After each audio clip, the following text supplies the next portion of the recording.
And it came to pass in the month Nisan, in the 20th year of Artaxerxes the king, that wine was before him, and I took up the wine and gave it to the king. Now I had not been before time set in his presence. So the king said to me, why is your countenance set, seeing you are not sick? This is nothing else but sorrow of heart. Then I was very sore afraid, and said to the king, let the king live forever. Why should not my countenance be set, when the city, the place of my father's sepulchre, lies waste, and the gate thereof are consumed with fire? Then the king said to me, for what do you make request? So I pray to the God of heaven.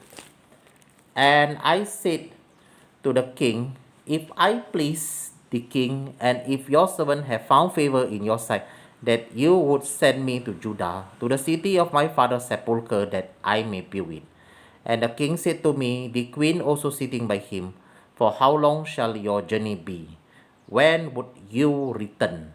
So it pleased the king to send me, and I set him a time.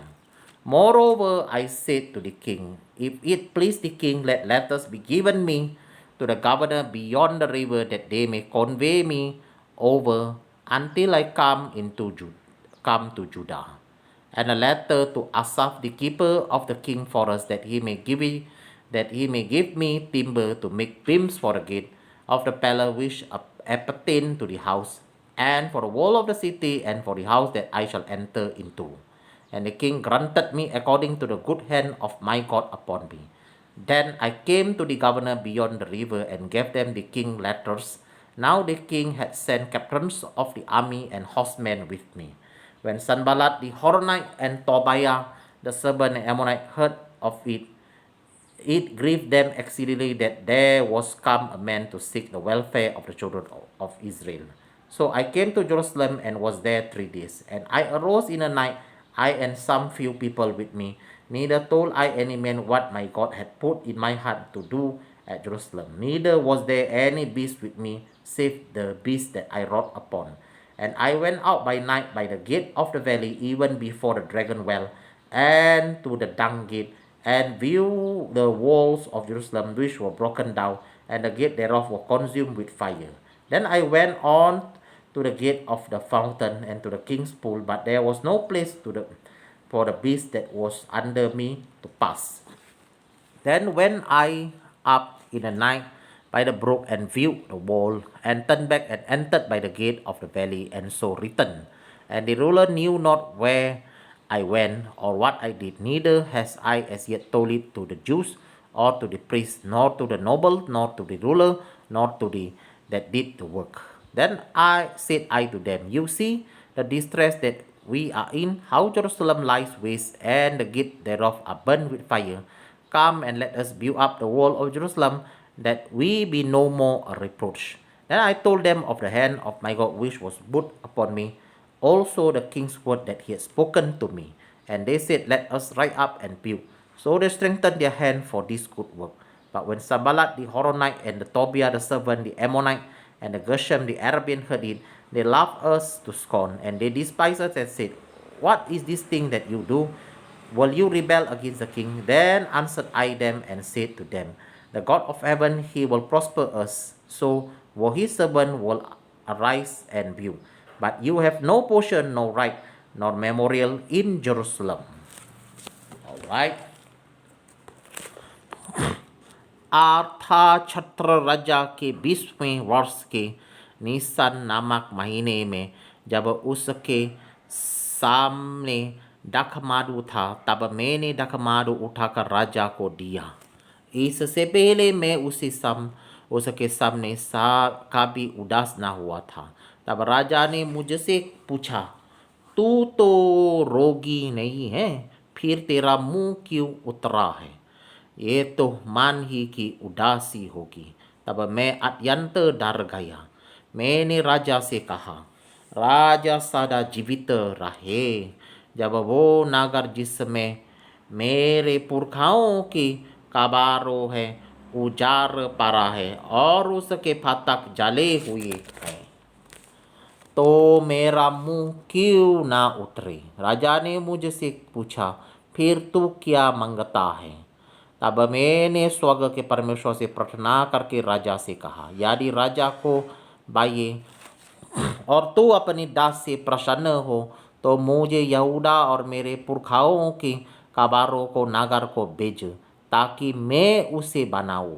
तब राजा ने, जिसके पास रानी भी बेटी थी, मुझसे पूछा, तो कितने दिन तक यात्रा में रहेगा और कब लौटेगा? अतः राजा मुझसे भेजने को प्रसन्न हुआ और मैंने उसके लिए एक समय नियुक्त किया। फिर मैंने राजा से कहा, यदि राजा को बाये तो महानद के पार के आदि पातियों के लिए इस आशय की चिट्ठियाँ मुझे दी जाइए कि जब तक मैं यहूदा को ना पहुँचूँ तब तक वे मुझे अपने अपने देश में से होकर जाने दें।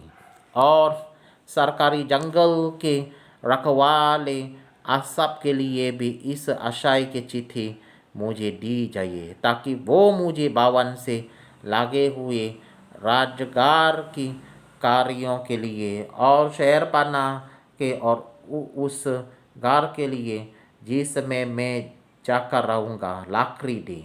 मेरे परमेश्वर की कृपा दृष्टि मुझ पर थी, इसलिए राजा ने ये विनती स्वीकार कर ली। तब मैंने महानद के पार के अधिपतियों के पास जाकर उन्हें राजा की चिट्ठियाँ दी। राजा ने मेरे संग सेनापतियों और सवार भी भेजे थे।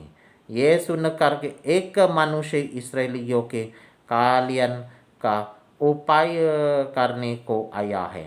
हरोनी संबालत और तोबिया नामक कर्मचारी जो अमोनी था, उन दोनों को बहुत बुरा लगा। तब मैं यरूशलेम पहुंच गया। तब वहाँ 3 दिन रहा। तब मैं थोड़े पुरुषों को लेकर रथ को उठा। मैंने किसी को नहीं बताया कि मेरे परमेश्वर ने यरूशलेम के हित के लिए मेरे मन में क्या उपजाया था। अपनी सवारी के पशु को छोड़ कोई पशु मेरे संग ना था। मैं रथ को तराई के फाटक में होकर निकला और अजगर के सोते की ओर और कोरा फाटक के पास गया और यरूशलेम के टूटी फाड़ी हुई शहरपना और जाली फाटकों को देखा। तब मैं आगे बढ़कर सोते के फाटक और राजा के कुंड के पास गया, परंतु मेरी सवारी के पशु के लिए आगे जाने को स्थान न था।